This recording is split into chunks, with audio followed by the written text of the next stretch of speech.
Assalamualaikum warahmatullahi wabarakatuh. Waalaikumsalam warahmatullahi wabarakatuh. Terima kasih atas kehadiran ibu-ibu dalam rangka aksi nyata pengimbasan modul 1.4 budaya positif. Untuk mengawali acara pada siang hari ini, marilah kita berdoa terlebih dahulu.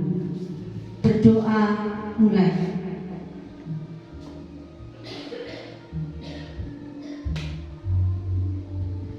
Selesai.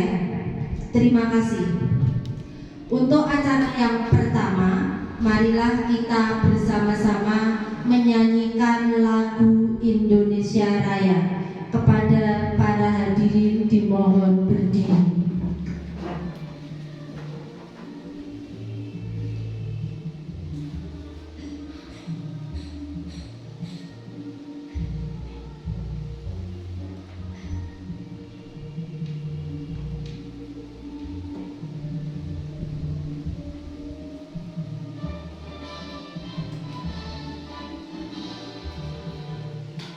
Indonesia tanah airku, tanah tumpah darahku.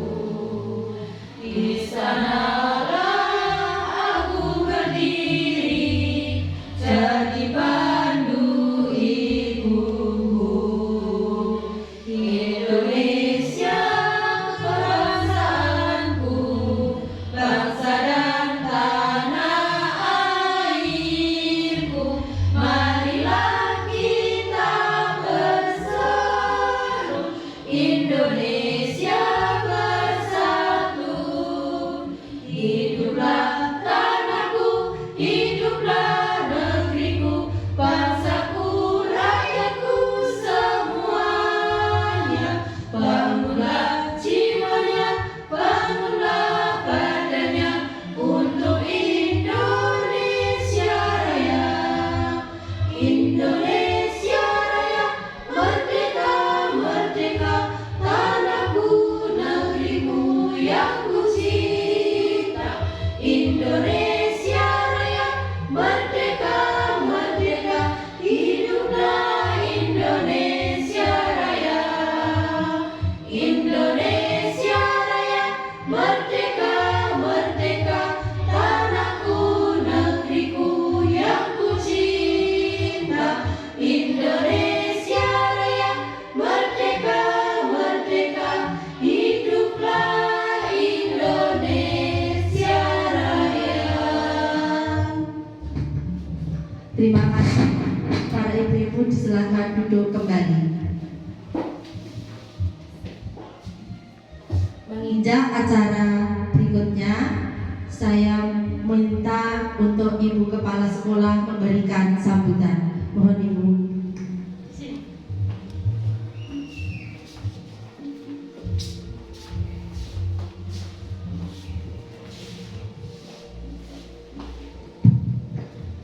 Bismillahirrahmanirrahim. Assalamualaikum warahmatullahi wabarakatuh. Waalaikumsalam warahmatullahi wabarakatuh. Puji syukur kita panjatkan kepada Allah Subhanahu wa taala yang mana pada siang hari ini kita telah diberi kenikmatan sehat, yang mana masih diberi kesempatan untuk bertemu dalam acara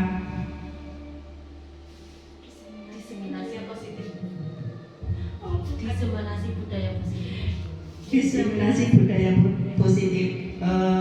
Pada kali ini kepada Bu Risti Nawati dan Bu Witriana SPD, terima kasih atas kiprahnya di dalam gerakan calon guru penggerak ini.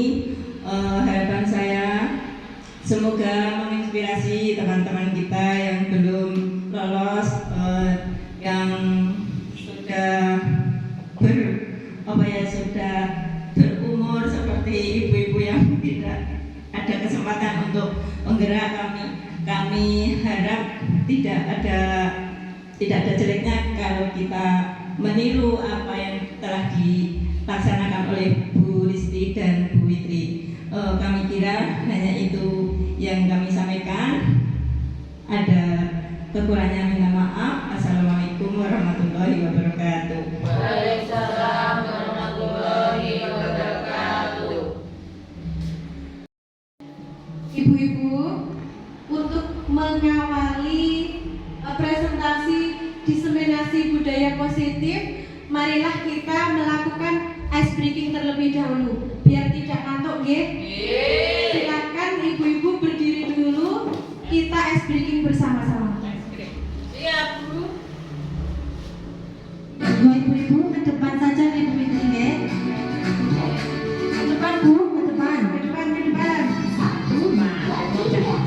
Tangan kanan tangan kiri mempunyai jari, direntangkan dibengkokkan putar pergelangan, aju depan dilanjutkan anjut tepuk tangan, tangan semua kaki kedua ke atas tangan kita dipegang keduanya dan kita bentukkan dengan jiwa ekonomi berdiri dengan tegak. Balik kanan serentak, balik kanan serentak. Sekali lagi. Tangan kanan tangan kiri mempunyai jari, direntangkan dibengkokkan putar pergelangan, aju depan diluruskan anjut tepuk tangan, tangan semua angkat kaki kedua ke atas tangan kita dipinggang keduanya, badan kita bungkukan yang rajin wahai teman, berdiri dengan tegak, balik kanan serentak, balik kanan serentak. Selamat siang ibu-ibu guru. Selamat siang. Di sini saya akan mempresentasikan aksi nyata diseminasi modul 1.4 budaya positif. Apa itu budaya positif? Budaya positif di sekolah merujuk pada norma-norma, nilai-nilai, kebiasaan-kebiasaan dan tindakan kolektif yang berpihak pada peserta didik agar mereka dapat berkembang menjadi pribadi yang kritis, penuh hormat dan bertanggung jawab. Kemudian perubahan paradigma, yaitu perubahan paradigma dalam kesepakatan sekolah untuk menciptakan budaya positif.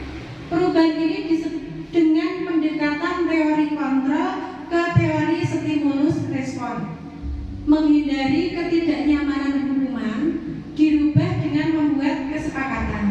Kemudian mendapatkan imbalan atau penghargaan. Penghargaan merusak hubungan, penghargaan mematikan kreativitas.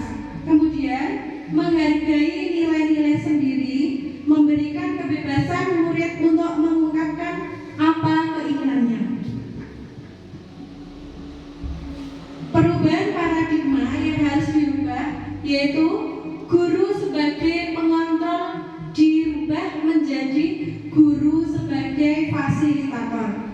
Kemudian semua penguatan positif, efektif dan bermanfaat dirubah menjadi pembiasaan. Kemudian kritik dan membuat orang yang merasa bersalah dapat menguatkan komunitas dirubah memberikan kebebasan berpendapat dan menghargai setiap hasil capaiannya.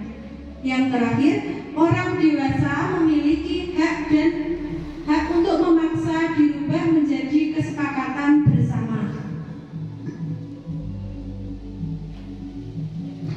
Perubahan paradigma stimulus respon, teori kontrol. Siapa sesungguhnya yang memiliki kontrol? Yaitu stimulus respon, ada realitas atau kebutuhan kita sama. Kalau teori kontrol, realitas atau kebutuhan kita berbeda. Kemudian semua orang melihat hal yang sama. Teori kontrol, setiap orang memiliki gambaran berbeda. Kemudian kita mencoba mengubah orang agar berpandangan sama dengan kita. Untuk teori kontrol, kita berusaha memahami pandangan orang lain tentang dunia. Kemudian, perilaku buruk dilihat sebagai suatu kesalahan. Untuk teori kontrol, semua perilaku memiliki tujuan. Orang lain bisa mengontrol saya. Yang ke teori kontrol, hanya Anda yang bisa mengontrol diri Anda. Kemudian, saya bisa mengontrol orang lain. Untuk teori kontrol, Anda tidak bisa mengontrol orang lain. Pemaksaan ada pada saat bujukan gagal, yang teori kontrol, kolaborasi dan konsensus menciptakan pilihan-pilihan baru. Kemudian, model berpikir menang atau kalah. Teori kontrolnya model berpikir menang-menang.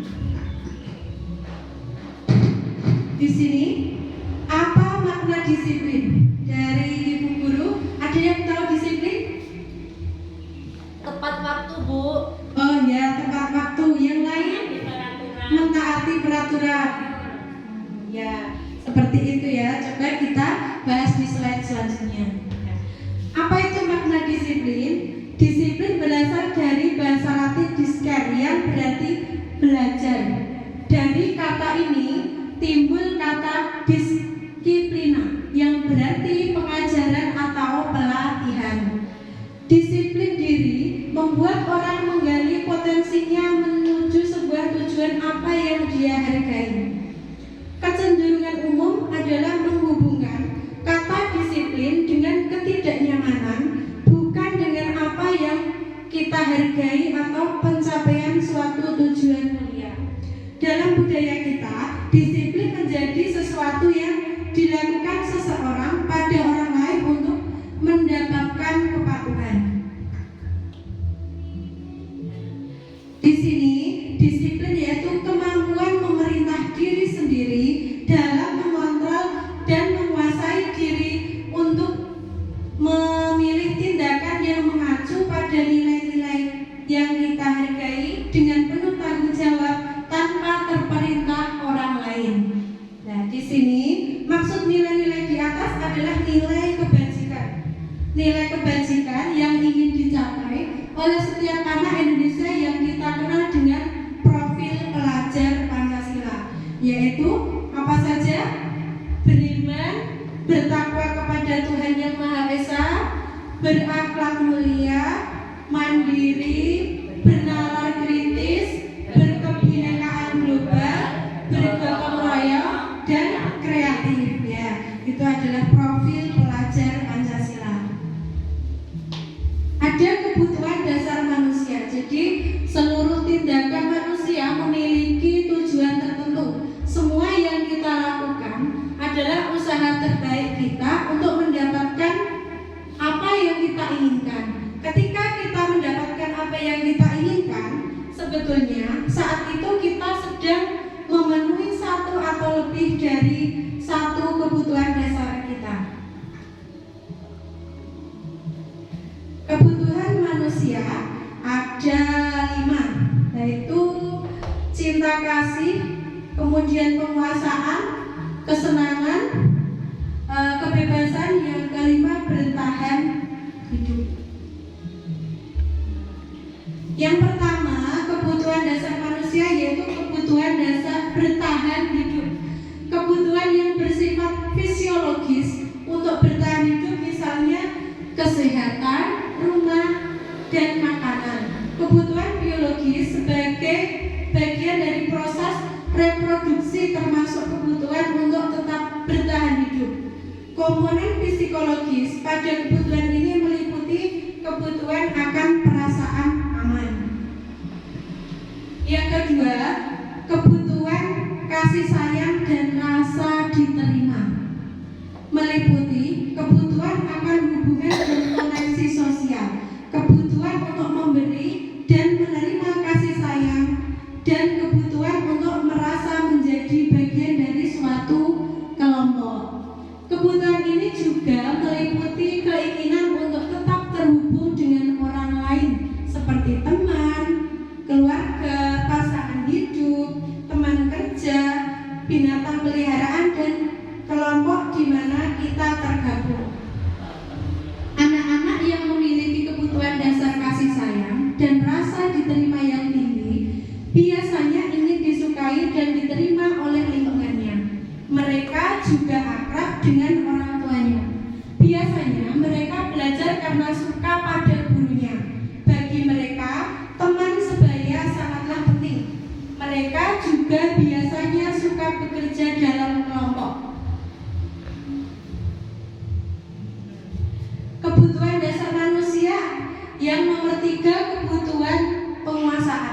yaitu berhubungan dengan kekuatan untuk mencapai sesuatu, menjadi kompeten, menjadi terampil, diakui atas prestasi dan keterampilan kita, didengarkan dengan memiliki rasa harga diri.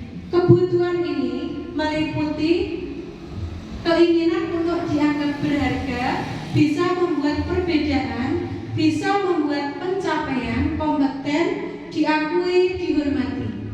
Ini meliputi self-esteem dan keinginan untuk meninggalkan pengaruh. Anak-anak yang memiliki kebutuhan dasar akan penugasan yang tinggi biasanya selalu ingin menjadi pemimpin.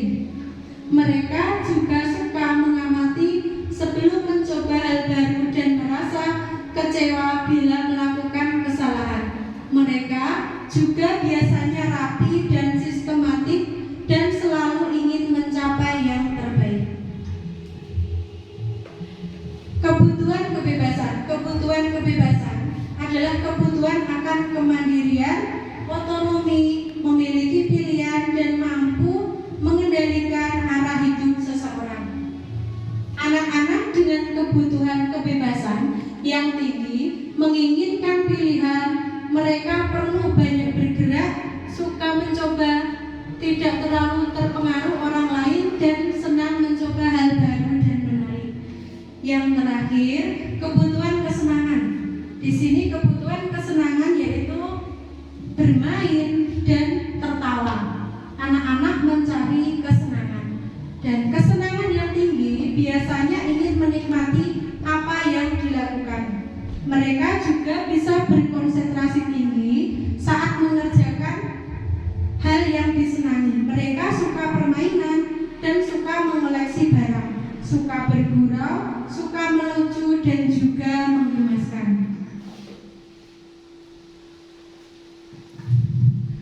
Di sini dengan kita mengetahui bahwa segala tindakan manusia memiliki tujuan tertentu, yaitu memenuhi kebutuhan dasar mereka. Begitu juga dengan tindakan yang dilakukan oleh murid-murid kita, maka kita juga memahami posisi kontrol kita sebagai guru dalam menghadapi murid. Menurut Gianni Gosen, ada 5 posisi kontrol, yaitu penghukum, pembuat orang merasa bersalah, teman, pemantau, dan manajer. 5 posisi kontrol restitusi. Yang pertama tadi menghukum. Seorang penghukum bisa menggunakan hukuman fisik maupun verbal.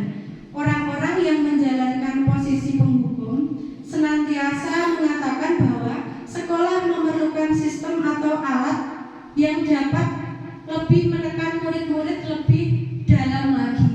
Guru-guru yang menerapkan posisi penghukum biasanya akan berkata, patuhi aturan saya, atau awas, kamu selalu saja salah. Selalu, pasti selalu yang terakhir selesai.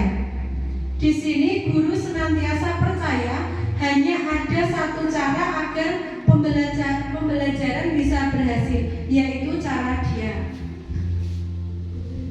Kemudian membuat orang merasa bersalah. Di sini biasanya guru akan bersuara lebih lembut. Membuat orang merasa bersalah akan menggunakan keheningan yang membuat orang lain merasa tidak nyaman, bersalah atau rendah diri. Kata-kata yang keluar dengan lembut seperti, ibu sangat kecewa sekali dengan kamu. Kemudian, berapa kali bapak harus memberitahu kamu ya? Terus, gimana coba kalau orang tua kamu tahu kamu berbuat begini? Di posisi ini murid akan memiliki penilaian diri yang buruk tentang diri mereka. Murid merasa tidak berharga dan telah mengecewakan orang-orang disayangnya. 3. Posisi kontrol restitusi yaitu teman. Guru pada posisi ini tidak akan menyakiti murid, namun akan tetap berupaya mengontrol murid melalui persuasi. Contohnya ya, ayo bantulah demi bapak ya.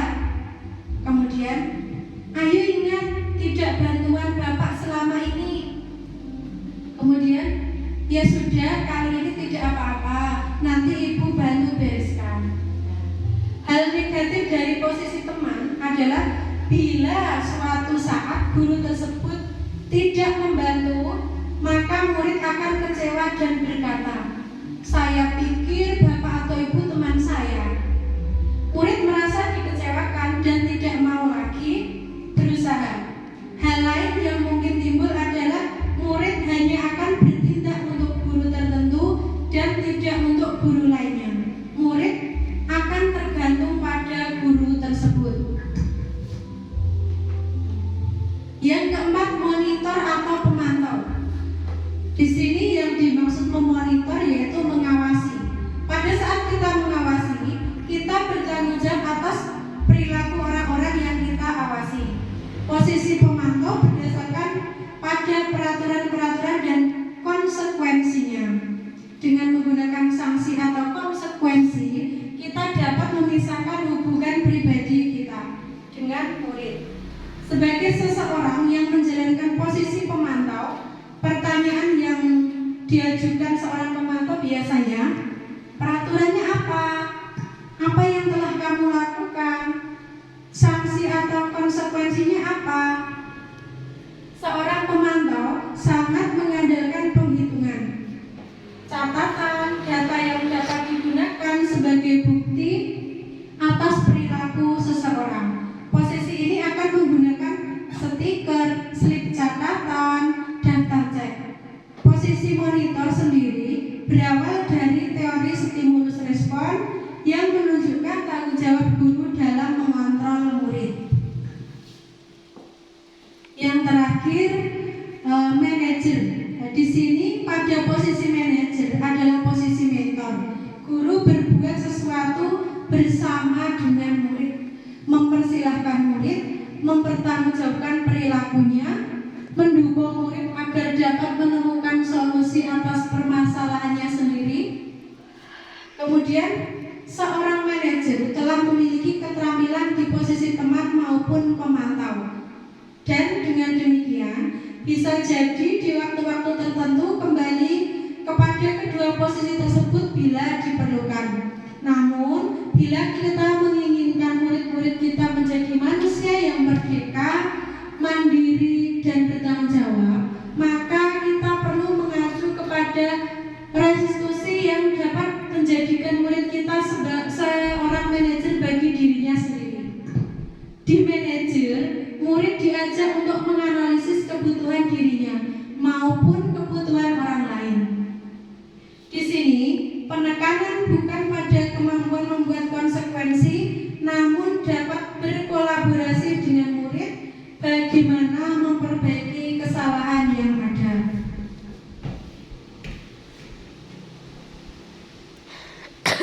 Contoh kalimat yang sering muncul jika kita menjadi seorang manajer biasanya akan berkata, "Apa yang kita yakini?"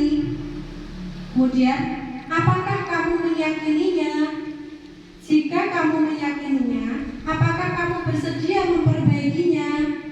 Jika kamu memperbaiki ini, hal ini menunjukkan apa tentang dirimu? Apa rencana kamu untuk memperbaiki hal ini?" Di sini kembali ke keyakinan kelas.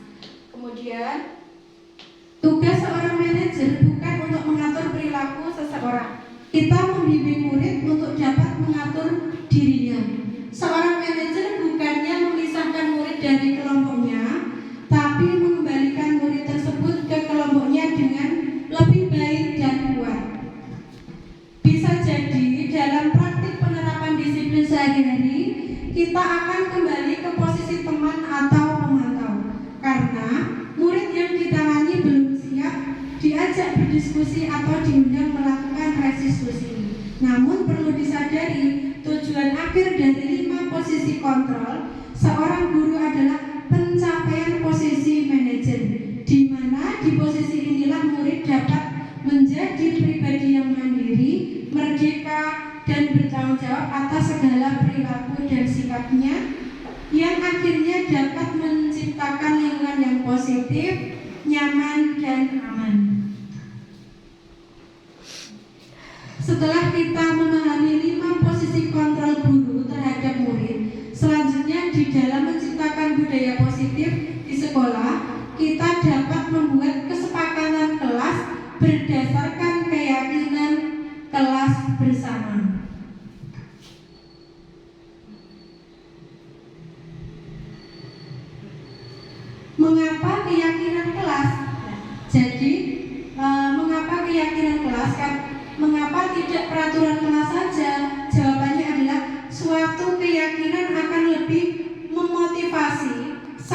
dari dalam atau memotivasi secara intrinsik. Seseorang akan lebih tergerak dan bersemangat untuk menjalankan keyakinannya daripada hanya sekedar mengikuti serangkaian peraturan yang mengatur mereka harus berlaku begini atau begitu yang membuat ketidaknyamanan dan keterpaksaan. Pembuatan keyakinan kelas. Keyakinan kelas hendaklah bersifat abstrak. Kemudian, keyakinan kelas dituliskan berupa pernyataan-pernyataan universal. Kemudian, pernyataan keyakinan kelas senantiasa dibuat dalam bentuk positif. Kemudian, keyakinan kelas hendaknya tidak terlalu banyak sehingga mudah diingat dan dipahami oleh semua warga kelas. Kemudian, keyakinan kelas sebaiknya sesuatu yang dapat diterapkan di lingkungan sesuai dengan kondisinya. Kemudian, semua warga kelas hendaknya ikut berkontribusi dalam pembuatan keyakinan kelas lewat kegiatan curah pendapat. Bersedia meninjau kembali keyakinan kelas dari waktu ke waktu.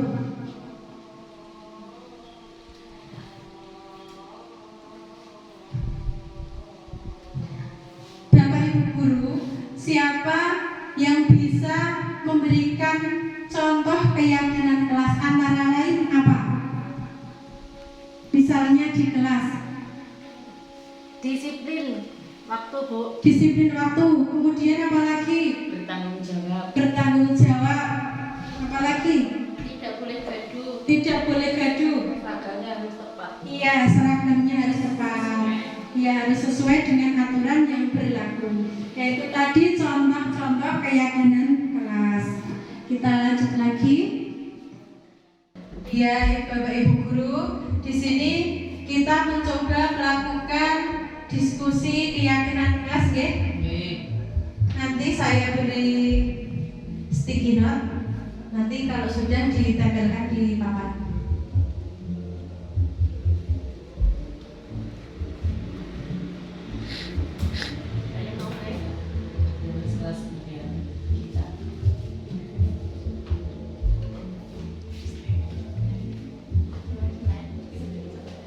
Silahkan tulis nomor 1, tulis kelas impian yang Ibu guru inginkan.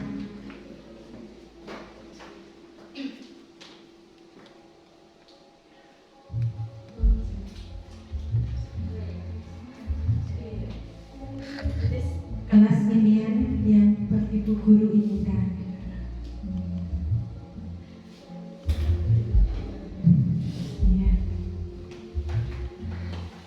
Jika sudah, silahkan lanjut nomor 2, tulis apa saja aturan yang perlu disepakati di kelas.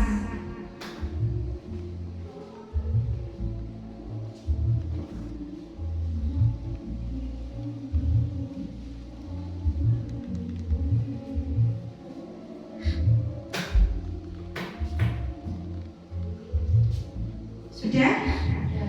Sudah, silakan ditempel di papan sini ya. Bu.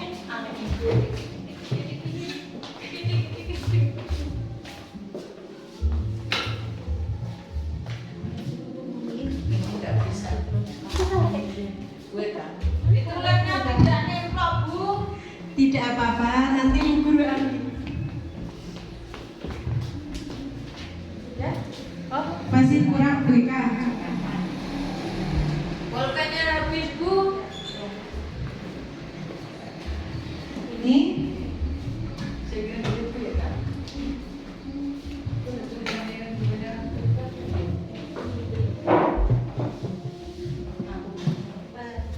di sini saya bacakan ya. Tulis kelas impian Anda. Ada yang kelasnya indah, bersih, rapi, bebas, sampah berserakan. Kemudian ingin kelas yang aman, nyaman. Kemudian kelas yang tetap pintar dan maju dalam belajar. Yang ini kelas impian bersih, rapi, dan indah. Kemudian kelas yang nyaman, aktif siswanya, dan bersemangat. Kemudian untuk nomor 2, tulis apa saja aturan yang perlu disepakati di kelas. Disiplin waktu, memakai pakaian seragam, tidak boleh buang sampah sembarangan, kemudian disiplin, tanggung jawab, aktif, kemudian memakai pakaian seragam sesuai harinya. Ya.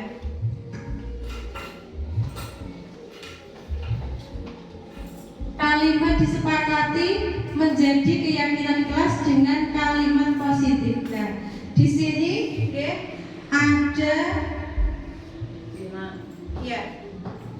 ada 5 pendapat dari Bapak Ibu guru di mana nanti akan dijadikan keyakinan kelas, yaitu misalnya tidak membuang sampah sembarangan. Kalimat positifnya apa? Membuang sampah di tempatnya.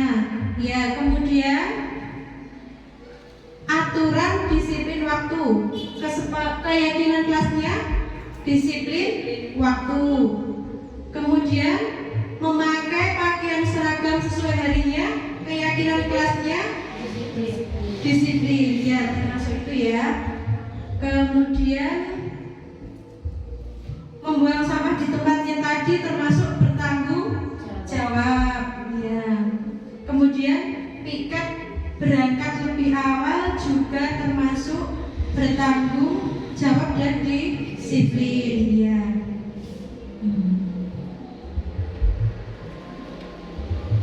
Berarti sudah paham ya bagaimana cara untuk membuat keyakinan kelas? Ya. Dengan kesepakatan kelas yang telah dibuat berdasarkan keyakinan-keyakinan bersama, maka bisa menjadi dasar pada saat guru mengontrol murid jika murid pada saat melakukan kesalahan dengan melaksanakan restitusi. Ada yang sudah tahu apa itu restitusi? Restitusi adalah proses menciptakan kondisi bagi murid untuk memperbaiki kesalahan mereka sehingga mereka bisa kembali pada kelompok mereka dengan karakter yang lebih kuat. Restitusi adalah proses kolaboratif yang mengajarkan murid untuk mencari solusi untuk masalah dan membantu murid berpikir tentang orang seperti apa yang mereka inginkan dan bagaimana mereka harus memperlakukan orang lain. Restitusi membantu murid menjadi lebih memiliki tujuan, disiplin positif, dan memulihkan dirinya setelah berbuat salah. Penekanannya bukanlah pada bagaimana berperilaku untuk menyenangkan orang lain atau menghindari ketidaknyamanan, namun tujuannya adalah menjadi orang yang menghargai nilai-nilai kebajikan yang mereka percayai. Sebelumnya kita telah belajar tentang teori kontrol bahwa pada dasarnya kita memiliki motivasi internal. Melalui restitusi kita, ketika murid berbuat salah, guru akan menanggapi dengan cara memungkinkan murid untuk membuat evaluasi internal tentang apa yang dapat mereka lakukan untuk memperbaiki kesalahan mereka dan mendapatkan kembali harga dirinya. Restitusi menguntungkan korban, tetapi juga menguntungkan orang yang telah berbuat salah. Ini sesuai dengan prinsip teori kontrol William Glasser tentang solusi menang-menang. Di sini ada tahapan dalam segitiga restitusi. Ya. Segitiga restitusi yaitu validasi tindakan yang salah, ya, menstabilkan identitas, menanyakan keyakinan. Misalnya ada yang kalau di kelas saya itu yang sudah saya praktekkan yaitu ada berganti baju olahraga, anak itu tidak mau. Ya di situ kami membuat penyelesaian dengan tahapan dalam segitiga restitusi. Tahapan 3 tadi, yang pertama yaitu menstabilkan identitas. Pada bagian dasar segitiga merupakan langkah pertama restitusi, yaitu menstabilkan identitas. Bagian ini bertujuan merubah orang yang merasa gagal karena berbuat salah menjadi orang sukses. Kita harus mampu meyakinkan mereka, misalnya dengan berkata, saya pernah melakukan hal yang sama denganmu. Kemudian, setiap orang pasti pernah melakukan kesalahan. Kemudian, kamu bukan satu-satunya yang pernah melakukan ini.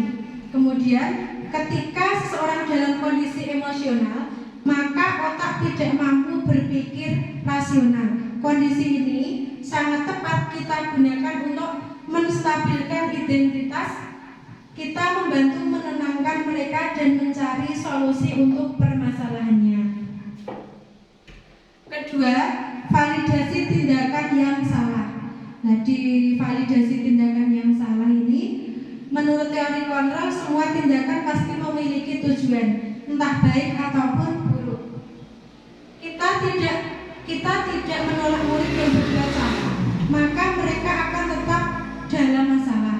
Yang diperlukan adalah kita memahami alasan mereka berbuat kesalahan sehingga mereka merasa dipahami.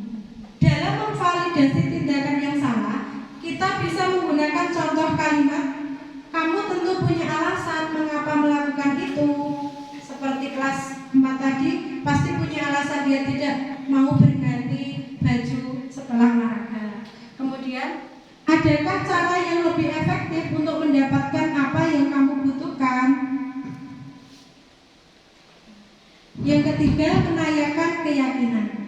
Ketika langkah pertama dan kedua sukses, maka anak lebih siap dikaitkan dengan nilai-nilai kebajikan yang dia percaya dan berpindah menjadi orang yang dia inginkan. Kehidupan masa depan yang mereka inginkan sangat penting ditanyakan. Ketika gambaran masa depannya sudah ditemukan, maka guru dapat membantu mengarahkan mereka tetap fokus pada gambarannya. Segitiga restitusi dapat menumbuhkan motivasi internal murid untuk disiplin positif dan terbiasa mencari solusi dengan permasalahannya. Kalimat yang bisa kita gunakan untuk menanyakan keyakinan adalah keyakinan kelas apa yang telah kita sepakati, langkah apa yang akan kamu lakukan. Jadi yang anak berbuat salah tadi, kita tanya keyakinan apa yang telah dilanggar, kemudian langkah apa yang akan kamu lakukan agar tidak mengulangi kesalahan lagi. Segitiga restitusi dapat menumbuhkan motivasi internal murid untuk disiplin positif dan terbiasa mencari solusi dengan permasalahannya. Menggunakan segitiga restitusi dalam menyelesaikan masalah pada murid juga merupakan praktik baik untuk menumbuhkan budaya positif di sekolah. Itu tadi yang dapat saya sampaikan. Di sini ada 3 pertanyaan. Yang pertama, coba diambil mic-nya itu, Bu.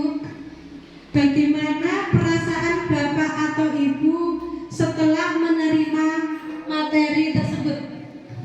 Setelah menerima materi tentang segitiga restitusi dan budaya positif, menambah pengalaman dari diseminasi positif yang Ibu Witriana sampaikan. Terima kasih.